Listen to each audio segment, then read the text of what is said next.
nom est James Bergeron. Je travaille pour Air Canada. Dans le département Cabin Engineering, je suis spécialiste comme gérant de programme avec les ingénieurs. Heureusement pour moi, j'ai tombé sous les ailes d'Air Canada. J'ai réussi d'avoir une entrevue. Après ça, j'ai eu 8 autres entrevues avec les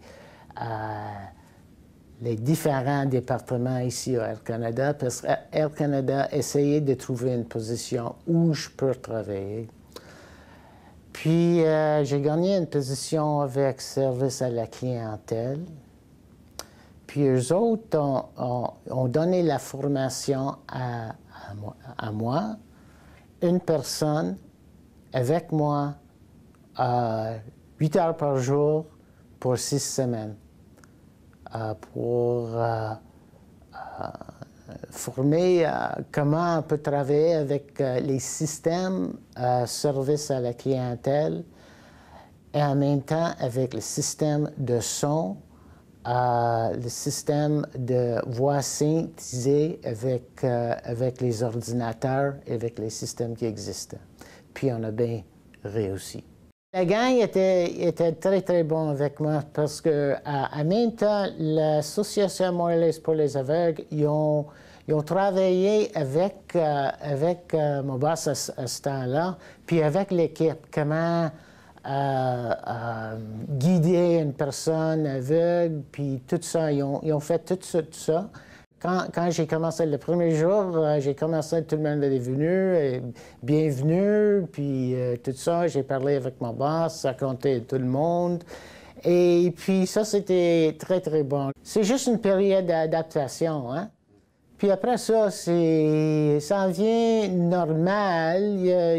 Dans le département, il y a ceux qui... Bien, j'étais là, puis ils ont été habitués avec moi. Moi, je suis habitué avec eux autres. Après 1 an et demi, ils ont décidé de déménager le département service à la clientèle à Calgary. Puis moi, j'ai décidé de rester ici à Montréal, puis il y avait une position dans Cabin Engineering. J'ai fait une application pour ça, et puis j'ai passé des entrevues, puis j'ai réussi d'être comme gérant de projet avec Cabin Engineering.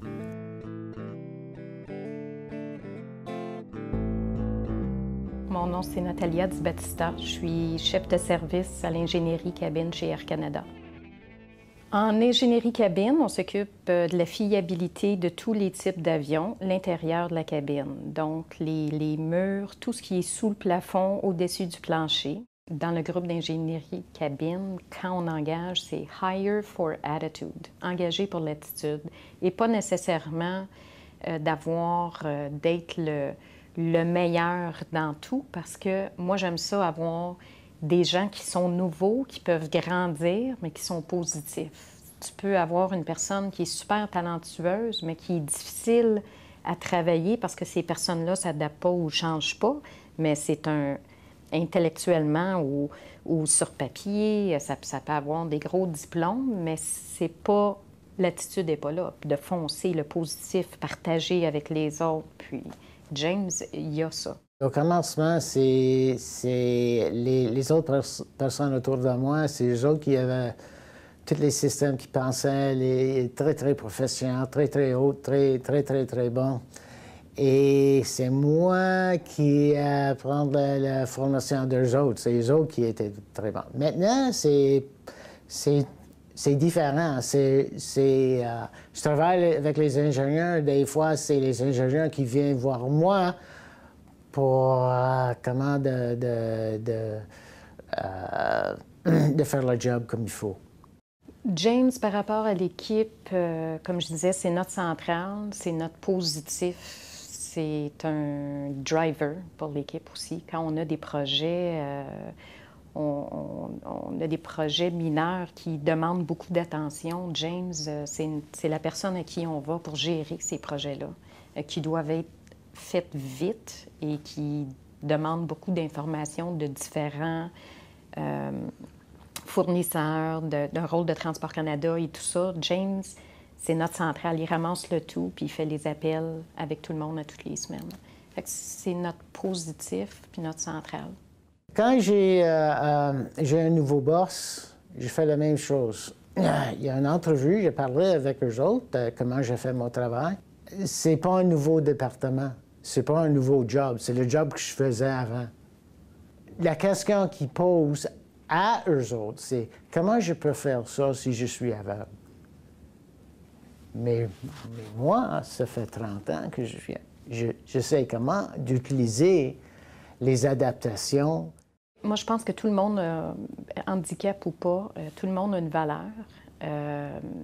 Tout le monde a quelque chose à apporter, quelque chose à donner. L'adaptation de téléphone, de système, c'est rien. C'est rien comparé à ce que ces gens-là peuvent nous apporter. Quand les personnes ont les compétences, il y a beaucoup d'adaptations qui peuvent aider de réussir dans une position, n'importe quelle compagnie.